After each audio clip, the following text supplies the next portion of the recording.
Jito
সন্ধ্যাকালীন অধিবেশনে সর্বাগ্রে আমি আমার প্রিয় পরমতম আমার জীবনেশ্বর তার শ্রী শ্রী অমৃত চরণে জানাই আমার প্রণামাঞ্জলি। আর এখানে উপস্থিত সমস্ত সতীর্থ এবং সতীর্থাবৃন্দ অর্থাৎ আমার গুরু ভ্রাতা এবং মাতৃবৃন্দ সবাইকে আমার ভালোবাসা জানিয়ে আজকে কিছু কথা সামান্যভাবে আমি আপনাদের সামনে আজকে পরিবেশন করছি। প্রথমে বলি, এই রাধাপুরে আমি দীর্ঘ বছর এসেছি, আবার দীর্ঘ বছর আসিনি। একটা সময় ছিল এই রাধাপুরে আসতাম, চতুর্দিক ঘুরতাম, শেষ আমার জীবনের একটা যেন অত্যন্ত আনন্দ উচ্ছল একটা স্টোরি বা গল্প বলা যেত। স্মৃতির ভেতরে এগুলো আমার মাঝে মাঝে জাগে। কালকে হঠাৎ আমার মনে হলো, আমি তো দীর্ঘকাল রাধাপুরে যাইনি, কেমন আছে মেজদা? অত্যন্ত ভালোবাসা, গভীর ভালোবাসার সম্পর্ক দীর্ঘকাল ধরে, এবং এত বছর আসিনি ঠিক আছে, কিন্তু আমার মন থেকে তো মুছে যায়নি। রাধাপুরের দেবুদার বাড়িতে থাকতাম এক সময়, দেবুদার বাড়িতে উঠেছি, খেয়েছি, থেকেছি, সেসব অনবদ্য দিন আমার জীবনে। সারা রাত ঠাকুর সম্পর্কিত আলোচনা হয়েছে, সারা রাত সারা দিন। আমি বলতে তখন মনে হয় আমি মানে বুদ্ধি কোথাও একটু কম ছিল, নইলে আমি সারা রাত কেন ঠাকুরের কথা আলোচনা করি। এখন মনে হয় কি আশ্চর্য, আমার কেমন ধরনের জীবন গেছে। এবং সারা রাত শুধু নয়, ভোরবেলা এসে প্রার্থনা করে আবার সারাদিন অনর্গল চলছে ঠাকুরের কথা।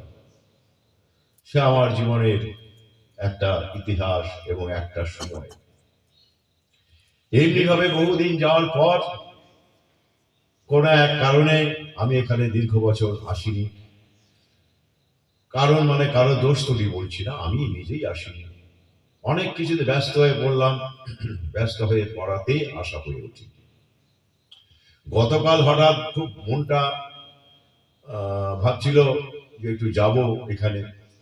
আমার যজমান আছে অভিজিৎ হাতি, বাড়ির জামাই, ওকে ফোন করলাম, ওর সঙ্গে আমার রেগুলার যোগাযোগ আছে। তো ফোন করে বললাম আমি যাব। জিজ্ঞেস করো যে কালকে যাওয়াটা একটা অসুবিধা নেই তো? ও আমার কালকে রাত্রি 11টার সময় হোয়াটসঅ্যাপে মেসেজ পাঠালো যে আপনি আসুন দুটো। ব্যাপারটা হচ্ছে যে আমাদের এই পৃথিবীতে আমরা এসেছি, আমরা কিন্তু দুনিয়ায় এসেছি একটা উদ্দেশ্য নিয়ে। তা কি? আমরা যেখানে যে জন্মেছে সেইখানকার স্বভাব সে পেয়েছে, স্বভাব চরিত্র। মায়ের পেটে যখন যায়, ঋণ করে, তখনই কিন্তু স্বভাব তৈরি হয়ে যায় ওই মুহূর্তের মধ্যে। মায়ের স্বভাব দ্বারা বাবা কি হয়?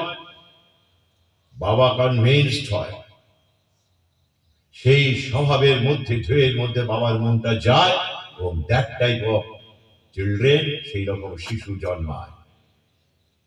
একজনের স্বভাবের সঙ্গে আরেকজনের স্বভাবের কোনো মিল নেই, কখনো হতে পারে না।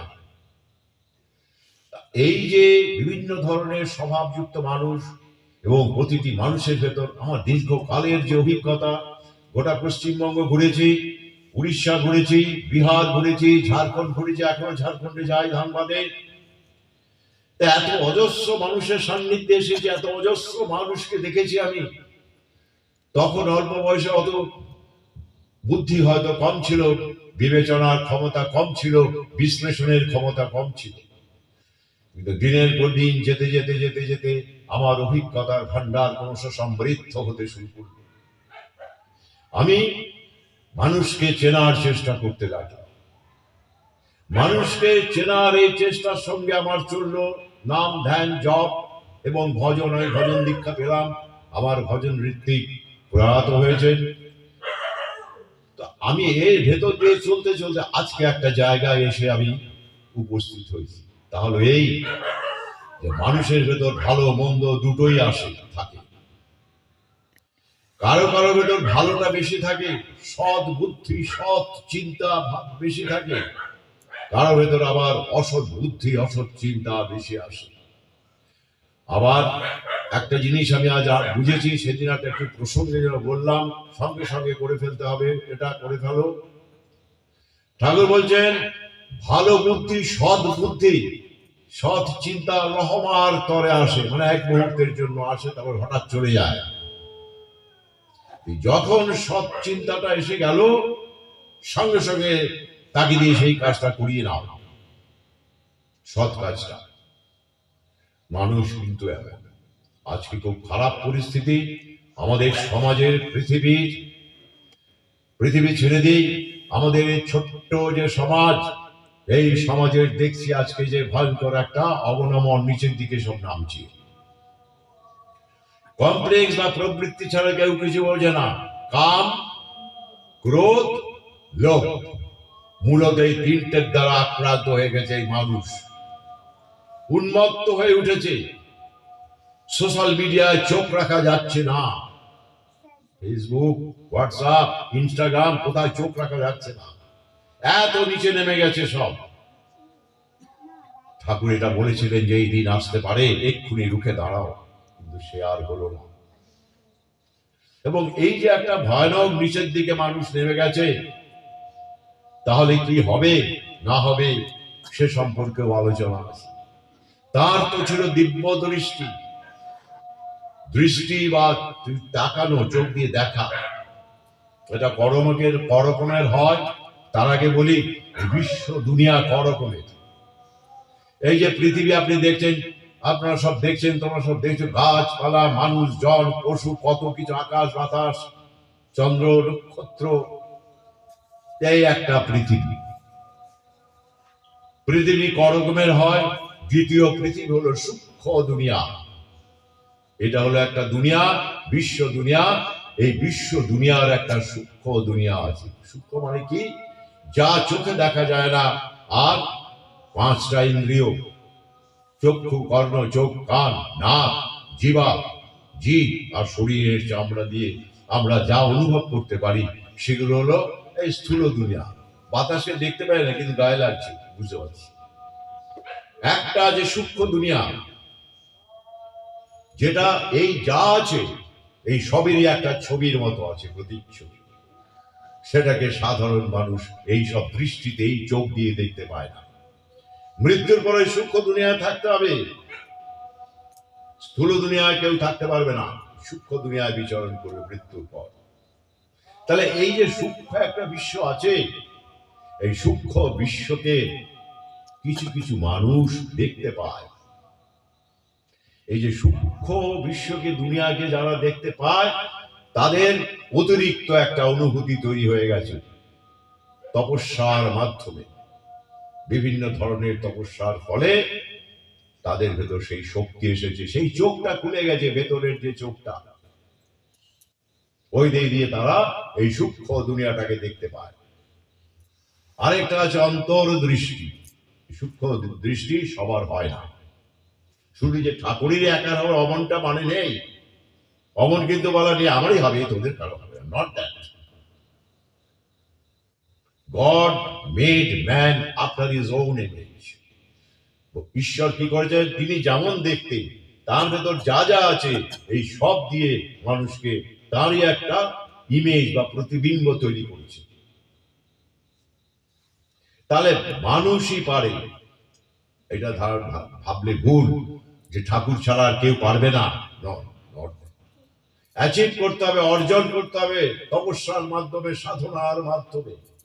আমরা এসেছি এখানে টাকা চাইতে নয়, যে ঠাকুর আমায় কিছু টাকা দাও তো, না, জীবনটাকে পাল্টানোর জন্য। যে স্বভাব নিয়ে মায়ের পেট থেকে পড়েছি, তার মধ্যে যেসব খারাপ খারাপ স্বভাব অভ্যেস রয়ে গেছে, সেগুলোকে থেকে মুক্ত হওয়া, সেগুলোকে তাড়িয়ে দেওয়া, এটাই হলো সাধনা বা তপস্যা। আরেকটা হচ্ছে অন্তর্দৃষ্টি। কি? অন্তর্দৃষ্টি একটা সাংঘাতিক শক্তি। যখন সে সবকিছু ভেতর দিয়ে দেখতে পায়, সবকিছু ঘটনা চক্র,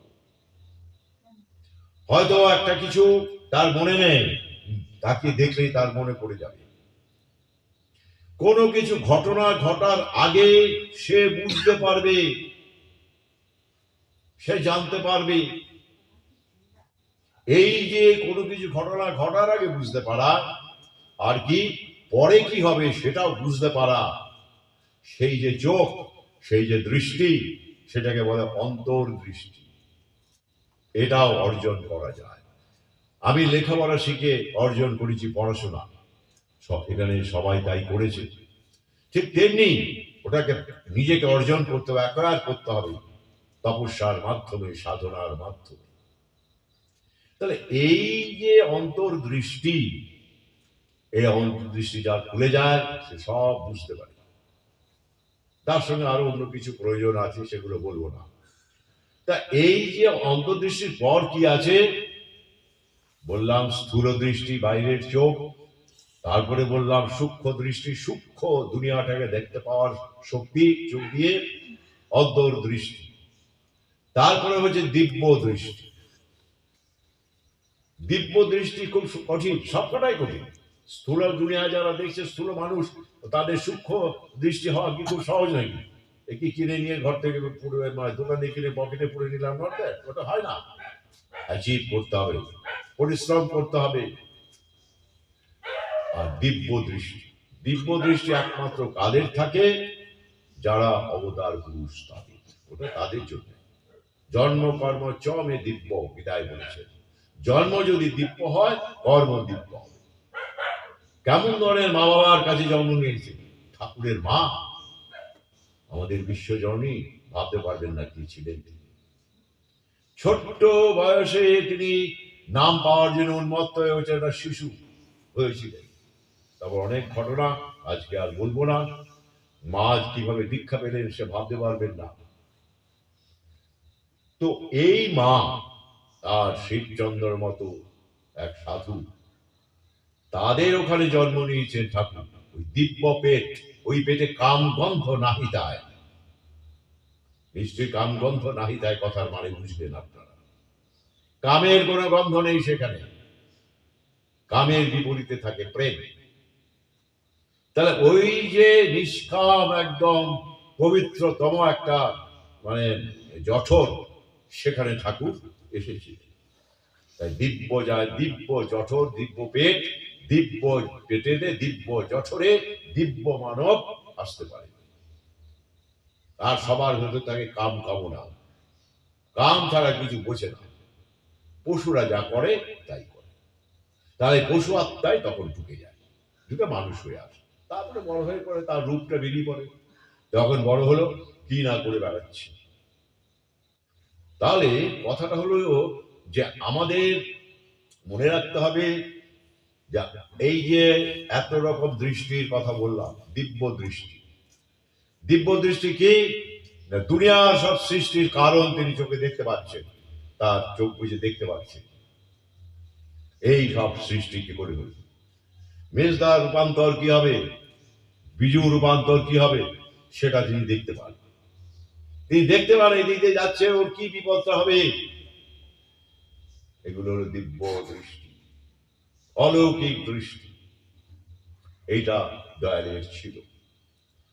দয়াল বলছেন, আমি যদি কিছু নিষেধ করি, সেটা যদি মানুষ না শোনে, তখন আমি চুপ করে যাই। তারপরে যখন তার বিপদ আসে, পরিত্রাহি চিৎকার করে, তখন আমি দুঃখ পাই, কষ্ট পাই, যন্ত্রণা পাই, কাতর হই যে আমার কথাটা শুনলে তার এরকম তো হতো না। বেঁচে থাকাকালীন তিনি বলছেন। তাই মনে রাখতে হবে যে ঠাকুরের যারা আমরা অনুগামী, আমাদের কিন্তু পুরোপুরি ঠাকুরকে মানতে হবে। ইষ্টবৃত্তি, আমি ছোট ছোট করে একটা প্যারা বলছি। ইষ্টবৃত্তি, ইষ্টবৃত্তি যখন ঠাকুর বুঝলেন মানুষ টাকা, কাঞ্চন মানে টাকা পয়সা আর কাম, এই নিয়ে ব্যস্ত হয়ে পড়ছে। বেটা ছেলে মেয়ে ছেলের জন্য পাগল, মেয়ে ছেলে বেটা ছেলের জন্য পাগল, কাম উন্মত্ত হয়ে উঠছে। কত রকম ব্যভিচার কাজ করে যাচ্ছে, তার হিসেব নেই। কে কোনটা লুকিয়ে লুকিয়ে কি করছে গোপনে, কেউ তা জানে না, ঈশ্বর ঠিক জানে। এই যে একটা পরিস্থিতি এসে গেছে, ঠাকুর দেখতে পেয়ে বাঁচানোর জন্য বলছে কেউ তো আর ইষ্টের দিকে তাকাবে না সারাদিন, ওর কাজে ওর চিন্তায় বসে আছে, কুচিন্তা করছে। এই যে কুচিন্তা করে যাচ্ছে, বসে আছে, মনটা একেবারে মানে নোংরা বিষাক্ত হয়ে উঠছে। তাহলে একবার তো অন্তত গুরুর দিকে তাকাবে। আর গুরুকে যদি সকালবেলা উঠে নিবেদন করে, কি হয়? ওই চলার সাথীতে বলা আছে বাণীতে, পরিশ্রম করে যা আয় করা যায়, কর্ম করিয়া যাহা আয় করা হয়, তাহা তেমনতর মানুষকে দান করিলে কর্ণফল কাটে কিছুটা, তেমনতর মানুষকে। ঠিক আছে? তাহলে ইষ্টভৃতি ঠাকুর প্রচলন করে আমাদের বাঁচিয়ে দিলেন। ইষ্টভৃতি অনেক বড়, আমি তো একটা এপিসোড ছেড়েছি, অনেক কিছু বলেছি আমি ওখানে। ওই জন্য ৬১,০০০ লোক এখন দেখে নিয়েছে। তো এই ইষ্টভৃতি চালু করতে ঠাকুরকে প্রথম জীবন অনেক কষ্ট পেতে হয়েছে। পঞ্চানন সরকারের মতো ভক্ত প্রতিবাদ করেছিলেন, সব ঠিক আছে, কিন্তু পয়সা দেওয়াটা এটা কেমন জিনিস। ঠাকুর আর কিচ্ছু বললেন না, চুপটি করে বললেন, জানেন পঞ্চানন দা, একদিন একজন নৌকো করে আসছিল, নৌকো উল্টে যায় যায় যায় যায়, এবং শেষ পর্যন্ত নৌকোটা একটা জায়গায় উল্টেই গেল। কে যেন তখন লণ্ঠন নিয়ে দাঁড়িয়েছিল, সেই লোকটাকে নিয়ে এলো। পঞ্চানন দাদা আটকে উঠলে, এই এটা তো আমার ঘটনা বলছিল, আমার জীবনের ঘটনা বলছেন। সে যদি আপনার কাছে কিছু চায়, আপনি দেবেন না সকালবেলায়? পঞ্চানন সরকারের মতো অত বড় পণ্ডিত, অধ্যাপক, প্রফেসর কলেজে, সে তখন স্তম্ভিত হয়ে গেল, হয়ে কিছুক্ষণ মানে স্তম্ভিত হয়ে গেল, মানে মাথাটা পাজল হয়ে গেল। আরে ঠাকুর কি করে জানলেন এই কথা? তাহলে ঠাকুরই করেছে, এটা আমাকে পাঠিয়েছিলেন সেদিন ওই লণ্ঠন নিয়ে। আচ্ছা ভাবে দেখা যাচ্ছিল একটা মানুষ, বোঝা যাচ্ছিল না কে দাঁড়িয়ে আছে। তখন হাত জোর করে পঞ্চানন সরকার বলছেন, দয়াল, আমার বুঝতে ভুল হয়েছে, কত জন্মের পাপকৃত কর্ম আপনাকে বুঝতে দেয়নি আপনার এই কথাটা, আমি অন্যায় করেছি, কৃপা করে করুণা করে আমাকে ক্ষমা করুন। তাই ইষ্টভৃতি আমাদের জীবনের একটা বাঁচার একটা পথ। অকাল মৃত্যু হয় না রেগুলার যদি ইষ্টভৃতি হয় না। আর কি চায়না দিয়ে ইষ্টভৃতি হয় না আজকাল, সবাই বলেছে অনেক জায়গায়, ওখানেও বলা আছে চায়নাটা না ইষ্টভৃতি হয় না। স্বস্তি অর্ঘ, একটা হলো স্বস্তি অর্ঘ, তারপরে হচ্ছে কি যোগ অর্ঘ। ইষ্টভৃতি, স্বস্তি অর্ঘ, যোগ অর্ঘ। ১৬ আনার নিচে কখনো কাউকে দেওয়া যায় না, ঘিন্না আটো না, বিক্রি দেবে না, তেরে ফুলে যা তা করে দেবে, রেগে নেবে। ১ টাকার নিচে কখনো ইষ্টভৃতি হয় না। ১৬ আনা, ১ টাকা মানে ১৬ আনা। তারপরে আছে যোগর্ঘ ৫ টাকা, আরো বেশি ১০০, ২০০, ৩০০, ও যে যার করে। তা ইষ্টভৃতির মাধ্যমে আমাদের কর্মফলগুলো ক্রমশ কাটতে থাকে। ওই যে বললাম, কর্ম করিয়া যাহা লাভ করা যায়, অন্যকে তেমনতর মানুষকে তা দান করলে কর্মফল কাটতে থাকে। কেন কষ্ট পাচ্ছে মানুষ? কেন? কাজের ফল, কর্মের ফল, কর্মের ফল ফলবেই। দুদিন আগে আর দুদিন পিছিয়ে। এখান থেকে কারো মুক্তি নেই। আচ্ছা, আগুনে যদি হাত দিয়ে আগুন হাতটা পুড়ে যাবে, কর্মের ফল ফুরে গেল। আবার কোনো কোনো কর্মফল ধীরে ধীরে অনেক দেরিতে করে। খুব সুখে আছি, খুব আনন্দে আছি, অপকর্ম করে বেড়াচ্ছি, অন্যায় কর্ম করে বেড়াচ্ছি, আমার কি, আমার কিছু হচ্ছে না, ভালোই যাচ্ছে। হঠাৎ একদিন আকাশটা ঢেকে পড়লো মাথার উপরে, কর্মফলের আকাশটা, মানে হঠাৎ একদিন মাথার উপর চেপে বসলো কর্মফলগুলো। তখন প্রাণ হাই হাই করছি, বাঁচাও বাঁচাও। হ্যাঁ, কে বাঁচাবে? তুমি কাজ করেছো, ফল আমি ভোগ করবো, আমি বাঁচাবো? ভগবান বলবেন আমি তোমায় বাঁচাবো? আমি কি সেটা করেছি? তুমি করেছো, তুমি ভুগবে, আমি কেন ভুগবো? সুতরাং মনে রাখতে হবে, দুঃখ, সুখ, আনন্দ, বিষাদ যা আসে সব আমাদের কর্ম করেছে। এটা কিন্তু মনে রাখতে হবে, হিসেব করে কাজ করতে হবে। দু একটা কথা বলি, অনেক কথা আজকে আর বলবো না, আরেকদিন বলা যাবে। কতগুলো মানুষের বাজে স্বভাব আছে, পাপ স্বভাব, পাপ, এগুলো পাপ স্বভাব। সেটা হলো, ফার্স্ট হচ্ছে গো বিটুইন। আমি মনে করলাম ওই কাজটা করব, কিন্তু থাক, কাল হবে। গো বিটুইন হয়ে গেল, আমার মনের সঙ্গে আমার দ্বন্দ্ব সৃষ্টি করলাম, দ্বন্দ্ব বৃত্তি। ঠাকুর বলেছেন এই কমপ্লেক্স দারুণ কমপ্লেক্স, খুব খারাপ কমপ্লেক্স। আমি কথা দিলাম একটা, কিন্তু ভাবলাম যে না, হাজার ভালো লাগছে না, হবে পরে। এই যে গো বিটুইন, আমি একটা টাকা 5,000 টাকা জমিয়ে রাখলাম এই জন্য, এই কাজ করার জন্য, কিন্তু হঠাৎ অন্য একটা কাজ এলো, আমি ওইখান থেকে কিছু টাকা নিয়ে খরচ করলাম, বলে ওটা পরে ভরে দেবো। গো বিটুইন হবে না। যেটা যা প্রমিস করেছো, যা প্রতিজ্ঞা করেছো, যা বলেছো নিজের মনের কাছে, সেইটাই তোমাকে করতে হবে, খারাপ কাজ নয় তা বলে। এই গো বিটুইনটা এমন করে দেয়, মানুষ আর ভালো কাজ করতে পারে না। ঠাকুর খুব সুন্দর বলছে, গো বিটুইন অনেক, একটা ছেড়েছি বোধ হয় এপিসোড গো বিটুইনে। তো ঠাকুর বলছেন এইরকম করতে করতে স্বভাবটা একদম পচে যায়, গম্ভীর হয়ে যায়, একবারে কাদা, অর্ধমাক্ত কাদা মাখা হয়ে যায়। তখন কোনো কাজ সঙ্গে সঙ্গে করবে না, সে শুয়ে যায়, এখন তো 2টো বাজে, ও 5টার সময় করলে হবে, এখন এইটা করবো, পরে ভাববো। এই গো বিটুইন মজ্জার মধ্যে ঠাকুর বলছে ঘুম পোকার মধ্যে একদম বাসা করে ফেলে। তারপর কি হয়, যখন গো বিটুইন কাটাতে যায় তখন আর পারে না। কেন পারে না? শরীর তখন সাপোর্ট দেয় না গো বিটুইন কাটানো, সাপোর্ট দেয় না শরীর। আমি হয়তো বললাম না, আর যেটা মনে করিনি সেটা আজ করবো, বেরোচ্ছি বাড়িতে, হঠাৎ আমার মাথা ঘুরতে শুরু করলো, খুব না যেতে পারলাম না, শুয়ে পড়ি, মানে শরীর তখন ওই রকমই হয়ে যাবে। গো বিটুইনের ফলে শরীর চেঞ্জ হয়ে যায়। আমি যখন ওই এপিসোডটা ছেড়েছিলাম গো বিটুইনের উপর, প্রায় 20 মিনিটের আমার একটা স্পিচ লেকচার, একজন আমার সঙ্গে যোগাযোগ করলো, যোগাযোগ করে বলছে, দাদা আমি গো বিটুইনের শিকার হতে হতে এমন হয়ে গেছে, ঘর থেকে বেরোতে আমি পারি না, সব সময় বসে আছি, শুয়ে আছি, অকর্মণ্য হয়ে গেছি, আমার কি হবে ভেবেই আমি কুল কিনারা পাই না। আমি বললাম, আমাকে বললাম আমি কি করে ভালো হব, সুস্থ হব? আমি বললাম আপনাকে জোর করে বেরোতে হবে, সকালবেলা দৌড়ন গিয়ে যান, জোর করে আপনার ভেতরে যে শৈথিলতা এসেছে, অলসতা ঢুকে গেছে গো বিটুইন কমপ্লেক্সের থ্রু দিয়ে, এইটাকে আপনাকে কাটাতে হবে।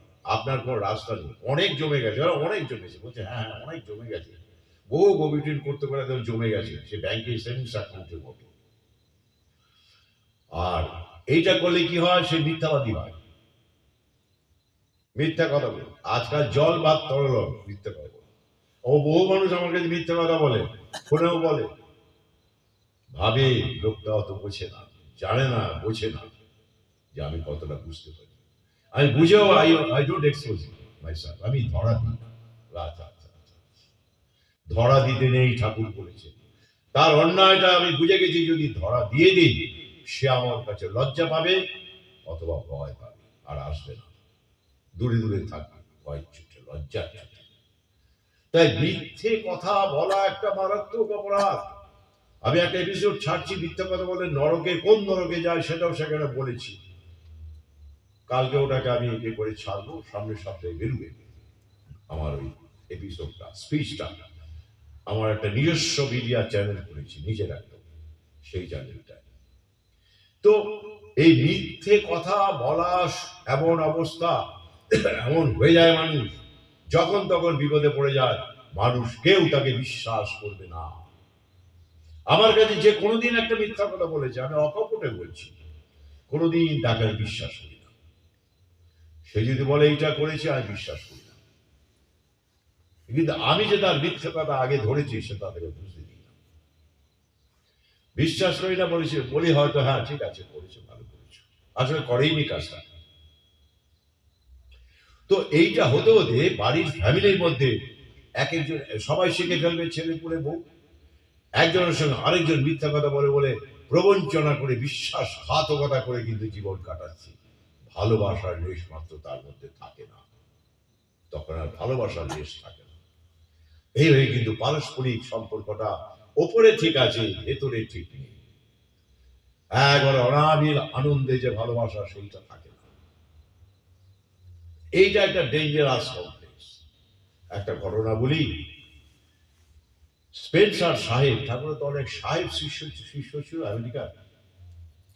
একদিন এসেছেন, দেশে গেছিলেন, দেশ থেকে ফিরেছেন, ঠাকুরের কাছে থাকতেন উনি। ঠাকুরকে বললেন, ঠাকুর আমি তখনকার বাজারে, এখন কত লক্ষ হবে কে জানে, আমি 30,000 টাকা পাঠিয়েছি এই জেরুজালেম, নতুন জেরুজালেম তৈরির জন্য, মানে দেওঘরের কাজের জন্য। পাশে বসে আছেন ওনার ঋত্বিক, যতীন দাস, আমরা খুব তাকে মানি, ঠিক আছে, মানার মতোই মানুষ। সেই যতীন দাসকে দেখে বলেন, আমার ঋত্বিককে পাঠিয়েছি, উনি সেই টাকা খরচ করে ফেলেছে। ঠাকুর হাত তুললেন, বলেন কি যতীন দা, আপনি খরচ করে ফেললেন? না, আমি একটা আপনার গাড়ি কেনার ব্যাপারে একটু খরচা করেছি, আমি ওই টাকাটা ভরে দেবো। আরে মহাপাপ করেছেন, মহাপাপ, গোবিটিন করেছেন, কালকে থেকে আপনি প্রায়শ্চিত্ত করবেন, আর জীবনে এরকম করবেন না, প্রতিজ্ঞা করবেন আপনার পরম পিতার কাছে। এটা কি করলেন আপনি? টাকাটা স্পেন্সার পাঠিয়েছে যে কাজের জন্য, সেই কাজ না করে আমার গাড়ি বলে কি আপনি পার পেয়ে গেলেন? হ্যাঁ, আমি বলি যা হোক, আমার গাড়ির জন্য কিনেছি না, আপনি গভীর করলেন। যে জিনিসের জন্য যে টাকা, সেই জিনিসে সেই টাকা ব্যয় করতে হবে, অন্য কিছুতে ব্যয় করলে গভীর হবে। এই স্বভাব আপনার মজ্জাগত হয়ে গেছে অনেকদিন ধরে, আমি লক্ষ্য করেছি আপনাকে। হ্যাঁ ঠিক বলেছেন, আমি এরকমই। আপনি অনেক জায়গায় যাওয়ার কথা বলে যাননি, আপনি অনেক লোককে কথা দিয়ে কথা রাখেননি। মাথা নিচু করে, যতীন দাসের মতো লোক, গিদ্দি যারা তৈরি করে তার মধ্যে অন্যতম, মাথা নিচু করে বসে আছে। কিছুক্ষণ পরে কাঁদতে কাঁদতে বললেন, ঠাকুর হে দয়াল প্রভু, আমার রক্ষা হবে কি করে? এই মুহূর্ত থেকে ওই অভ্যাসটা ত্যাগ করুন, প্রতিজ্ঞা করুন নিজের কাছে নিজে, আর কালকে থেকে প্রায়শ্চিত্ত শুরু করুন।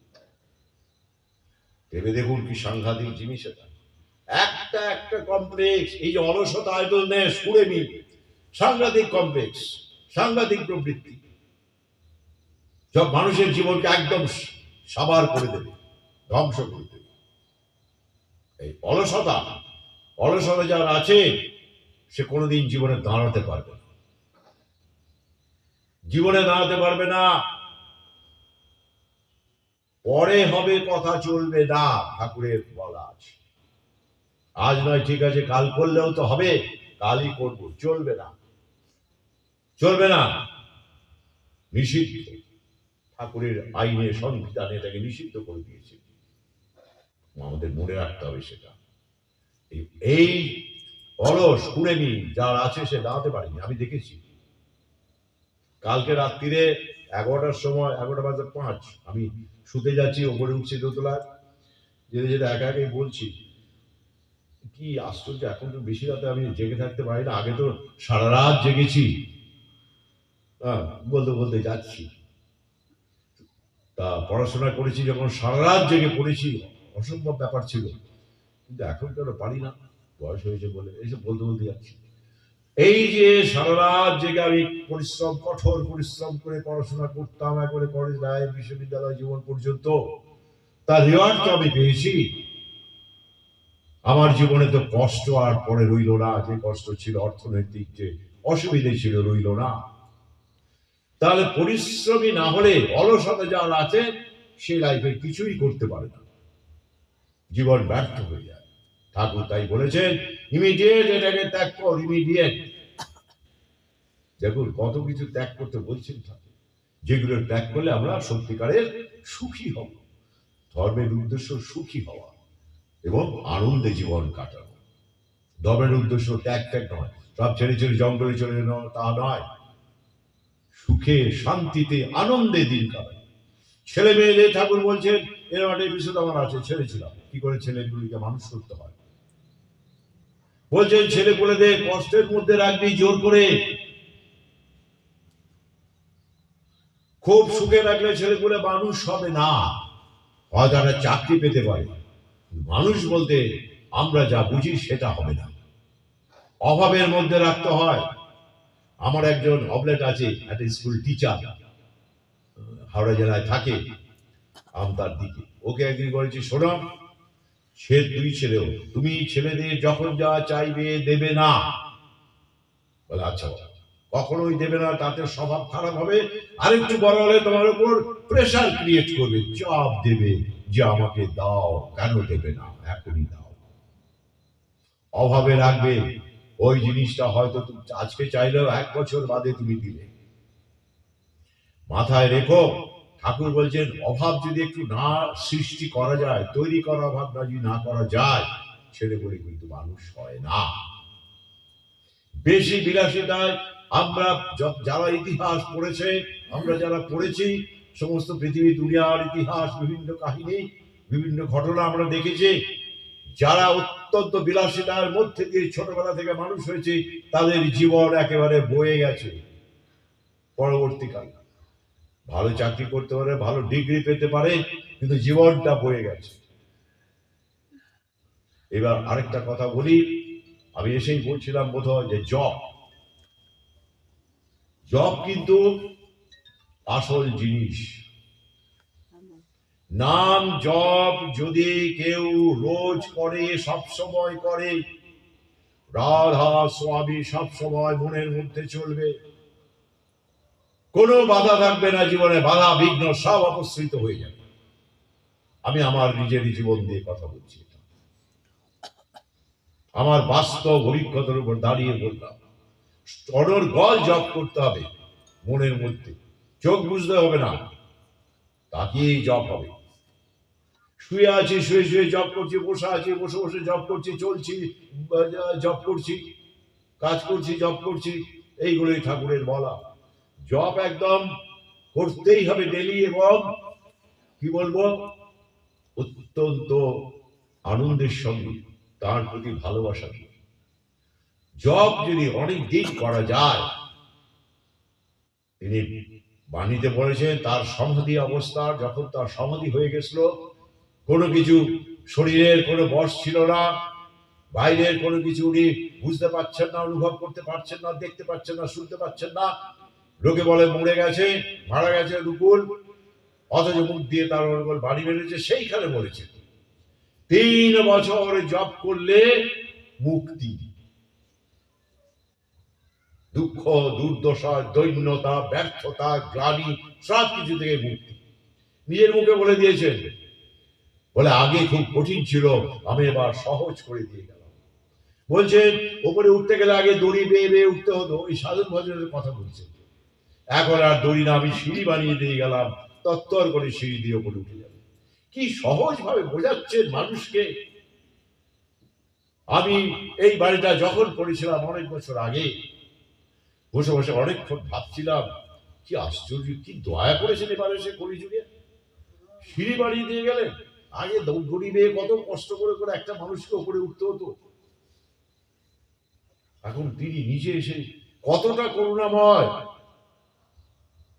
ভেবে দেখো, যে সিঁড়ি বানিয়ে দিচ্ছেন এবার, নিজের মুখে বলা।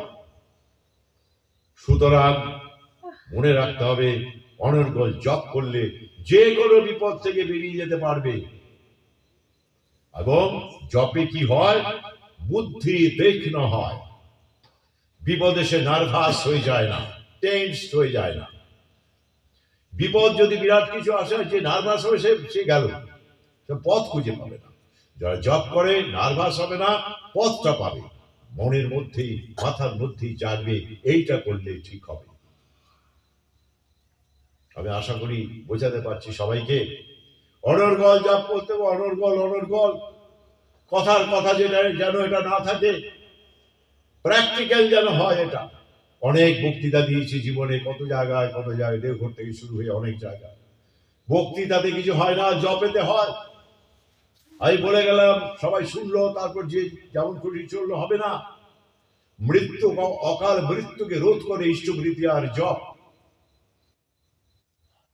এইটা কিন্তু আপনাদের সবার মনে রাখতে হবে। এই যে বললাম, কথাটার ভেতর কোনো মিথ্যাচারিতা নাই, যারা করেছে তারা বুঝেছে। ঠাকুর জপ করলে কি না হয়, কি না হয়, কত বড় কথা বলেছেন। তাই মনে রাখতে হবে, জপ করতে হবে। আর আগে যেগুলো বললাম, গভীরটি, অলসতা, মিথ্যা কথা বলা, ত্যাগ করতে হবে। ভগবান শ্রীরামকৃষ্ণ কথা বলতে বলতে বলছেন, কলিযুগের তপস্যা কি জানিস? সত্য কথা বলা। আরে সত্য কথা বলাটা তপস্যা তিনি বলছেন, মানে কেউ করতে পারছে না। তিনি দেখছেন মিথ্যা কথা বলছে, তিনি নিজেকে হয়তো ধরা দিচ্ছেন না। অনর্গল মিথ্যা, আমার কাছে কত মিথ্যা কথা আমি শুনি। আর কি বলবো? তাহলে মিথ্যে কথা বলা একটা মহাপাপ, নরক গমন হয়। সত্য কথা বলা কলির তপস্যা, মানে অনেক শক্ত, অনেক পরিশ্রম করে সত্য কথা সবসময় বলতে হয়। যেখানে বলতে পারবো না, বিপদ আছে, সেখানে এড়িয়ে চলে যাব। তখন কিন্তু কথা এসে যাবে কিছুদিন করলে পরে, মানে কৌশলটা এসে, সবকিছু একটা কৌশল আছে। এই যে ও ফার্মেসি নিয়ে পড়েছে, করে একটা কৌশল আছে, অঙ্কের একটা কৌশল আছে। রান্না করে মায়েরা তাদের একটা কৌশল, আমাকে দিলে তো এমন একটা করে দেবো কেউ খেতে পারবে না। তাহলে সবকিছুর একটা কৌশল আছে, সেই কৌশলটা আয়ত্ত করাকেই বলে সাধনা। মাথায় এটাই রাখতে হবে। তাহলে এই সত্য কথা বলতে গেলে অনেক বাধা আছে এখন। বাড়ি বাধা, ছেলেপুলে বাধা, পরিবেশ বাধা, সমাজ বাধা, নিজের স্বার্থতে বাধা পড়বে। এই বাধাকে অতিক্রম করে সত্য কথা বলা, ওই জন্যই বলেছেন ভগবান শ্রীরামকৃষ্ণ, কলিযুগের তপস্যা, সত্যিই তপস্যা। এইগুলো যদি খুব বেশি না হোক, কিছু লোক মেনটেন করে আর জব করে, দুনিয়ায় পাল্টে যাবে। সে আগে নিজে বদলে যাবে, তারপর দুনিয়া বদলে যাবে। নিজেকে বদলাতে হবে। নিন্দে করাটা একদম বন্ধ। আমি জানি ওই লোকটা মিথ্যা কথা বলছে বিজনেস সম্পর্কে, ওর সম্পর্কে হয়তো খারাপ আমাকে মিথ্যে নিন্দে করছে। আমাকে কি করতে হবে, তাকে বন্ধ করতে হবে নিন্দে করাটা। পরে বয়সে গল্প পরে হবে। আর শোনো, আমি একটা কথা বলি, বলে কথাটাকে ঘুরিয়ে দিত। নিন্দে কথা শোনা বলছেন মহাপাপ, সাংঘাতিক ব্যাপার। কলিযুগ পাপে ভরে গেছে। কি যে পাপ চলছে, অহতব্য নয়, বলার মতো নয়। আমি সব আপনাদের কাছে বলতে পারবো না। কোনদিন মহা পাপ চলছে। এই পাপের জন্যে আজকে সব ধ্বংস হয়ে গেছে।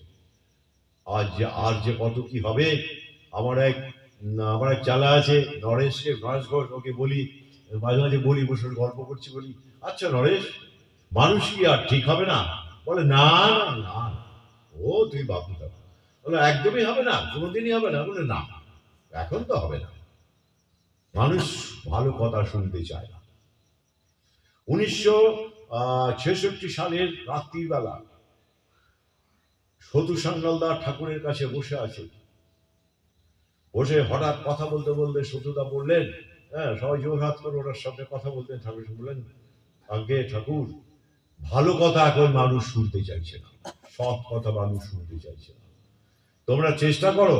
আমরা তো চেষ্টা করছি ঠাকুর, তাহলে যদি শুনতে না চায়, ঠিক এরকম উঠে দাঁড়িয়ে বললেন, যদি শুনতে না চায় তাহলে কল্কি অবতার না কি কয় আছে শাস্ত্রে, আসবে সব নিকেশ করে দেবে, সব শেষ করে দেবে। বলে ঠাকুর বললেন, এটা নোট করে রাখেন সতুদা, সব ধ্বংস হয়ে যাবে। তার মানে এই দোরগোড়ায় আমরা এসে দরজার সামনে এসে দরজাটা খুলবে আর সব করে পড়ে যাবো। মরক লেগেছে সারা দুনিয়ায়, সারা পৃথিবীতে। যারা খবর রাখে না তারা জানে না। প্রচুর মানুষ মরে যাচ্ছে প্রতিদিন, প্রচুর বিভিন্ন ভাবে মানুষ মরে যাচ্ছে, বিভিন্ন জায়গায় বিভিন্ন কিছুতে। হিংস্রতার চরম জায়গায় মানুষ পৌঁছে গেছে। এখন শুধুমাত্র চাই কি, সৎ পথে চলা, সৎ চিন্তা করা, সৎ সঙ্গের আশ্রয় নিয়ে সব সময় জপের মধ্যে থাকা, আর নিজেকে ঠিক করা। নিজেকে অন্যকে ঠিক করতে হবে না, নিজেকে নিজের ভুলগুলো ধরতে হবে। একটা কথা বলে শেষ করবো, কারণ আমি চলে যাবো, অনেকটা দূর থেকে এসেছি। ঠাকুরের কাছে 1953-তে 1953 সালে দেওঘরে, তখন তিনি দেওঘরে এসে গেছেন।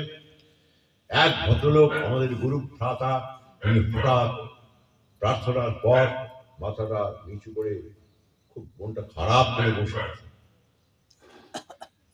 ঠাকুর বললেন, কি হয়েছে তোমার? হ্যাঁ, মনে হয় কিছু দুঃখ পাইছো, কিছু হয়েছে? কিছু বলে না। ও একা বলবা? আচ্ছা ঠিক আছে, সব সরিয়ে দিয়ে বল। বলছে, ঠাকুর আমি কাল সকালে চলে যাবো, আপনার কাছে আমি থাকবো না আর একদম। বলে কেন? 25 বছর আছি, আমার কিছুই হয়নি। তাহলে কি বলতে চাইছে? বলে আমার স্বভাব চরিত্রের কোনো পরিবর্তন হয়নি। আমি ভালো মানুষ তো নয়, আপনি সব জানেন, আমার বলতে হবে না, আমি ভালো মানুষ হতে পারলাম না। ঠাকুর তখন স্তম্ভিত হয়ে গেলেন, বিমর্ষ হয়ে গেলেন। অত সুন্দর দেখতে মানুষটাকে আমি তো দেখেছি, কি অপরূপ রূপ, সমস্ত মুখ দিয়ে মানে আলোর ছটা, কি রং, অপূর্ব রং, অপূর্ব মুখশ্রী।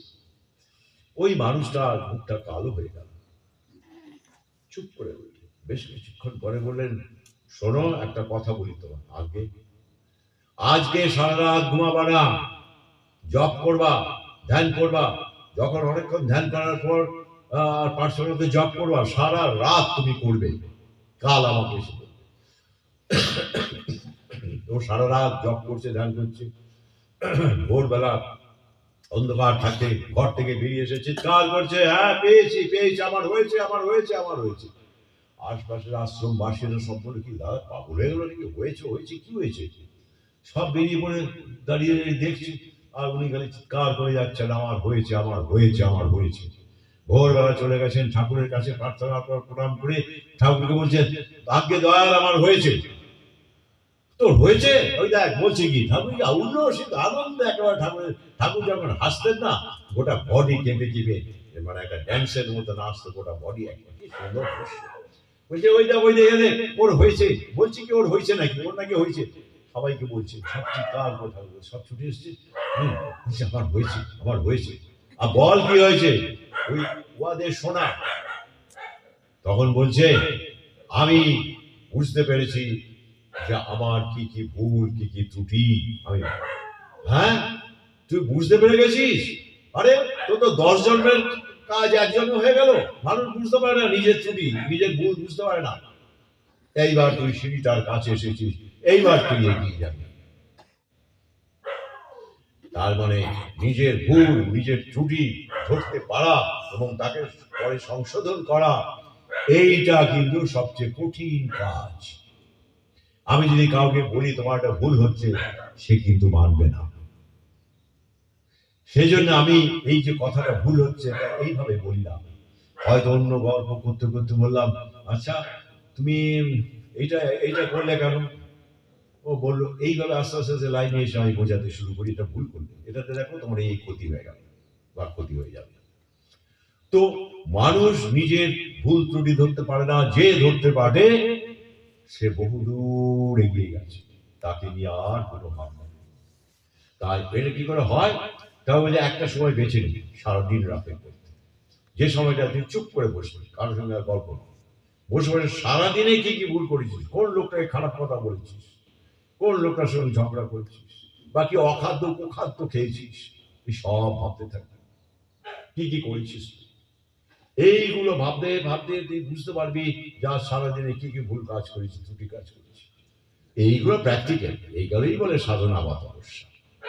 এই এলাম, সব করে শুনলাম, গান বাজনা করলাম, বাড়ি গেলাম বা শুনলাম, ওতে কিছু হবে না। বহু লোক আমাকে বলেছে, দাদা এত বছর দীক্ষা নিয়েছি কিছু হয়নি। আমরা কিছু করেন নিতেই হয়নি। কি করেছেন আপনি? কি করেছেন এত বছরে? নিজের একটা ত্রুটিকে, একটা ভুলকে, একটা অন্যায়কে শুধরাতে পেরেছেন? সংশোধন করতে পেরেছেন? পারেন। খারাপ খারাপ অভ্যেসগুলোকে ছাড়তে পেরেছেন? পারেন। তাহলে কি করেছেন আপনি? বলছেন যে আমার হলো না, করলে হবে। যাক, আজকে অনেকদিন পরে এখানে এসে আপনাদের সঙ্গে দুই চারটে আমার যে অভিজ্ঞতা, আমার যে জ্ঞান বা আমার পারসেপশন কনসেপশন যেটা, তার থেকে সামান্য কিছু আপনাদের সঙ্গে আলোচনা করলাম, আপনাদের সঙ্গে শেয়ার করলাম। এখানে সবাই ভালো থাকুন। এই জায়গাটা একটা পূর্ণ তীর্থ আমার কাছে, আমার কাছে পূর্ণ তীর্থ। কেন? আমি কোথাও সারা রাত ধরে যাজন করি। আমি বহু বের ঘুরেছি, একটু আগে বললাম কোথায় নিয়ে গেছি। সারা রাত ধরে যাজন করা, সকালবেলায় প্রার্থনা আবার করে আবার যাজনে বসা, 4 দিন চলছে, ওটা আমি কোথাও করি। এইখানে আমি আমি ওই রকম একটা খুব ফ্লো পেয়েছিলাম আমার জীবন। তাই এই জায়গাটা কিন্তু পূর্ণ তীর্থ। যেখানে গেলে, তীর্থ কাকে বলে? যেখানে গেলে মনের গ্রন্থির মোচন হয়, যেখানে গেলে মনের বিষগুলো সরে যায়, যেখানে গেলে মানুষ বুঝতে পারে ভুল ত্রুটিগুলো, বুঝতে পারে কি করা উচিত না উচিত, সেইটাই হলো তীর্থ। তাই এটা হলো, এখানে হলো, এটা হলো পূর্ণ তীর্থ আমার কাছে মনে হয়। কার কাছে কি মনে হয় আমি তা জানি না। তাই অনেকদিন পরে এসে, অনেক বছর বাদে এসে কিছু কথা বললাম। আমি এখানকার সবাইকে অত্যন্ত প্রাণের মতো প্রাণ দিয়ে ভালোবাসি। আমার প্রাণ ভরা ভালোবাসা এখানকার প্রত্যেকটা মানুষের প্রতি আছে। হয়তো ইন্ডিভিজুয়ালি সবার সঙ্গে কথা বলা হয় না বটে, কিন্তু সবার প্রতি আমার একটা ভালোবাসা আছে। তাই আজকে সবার শেষে আমার একেবারে সম্পূর্ণ প্রাণ ভরা, আমার অন্তর ভরা ভালোবাসা আপনাদের সবাইকে জানিয়ে আমার কথা এখানেই শেষ করলাম।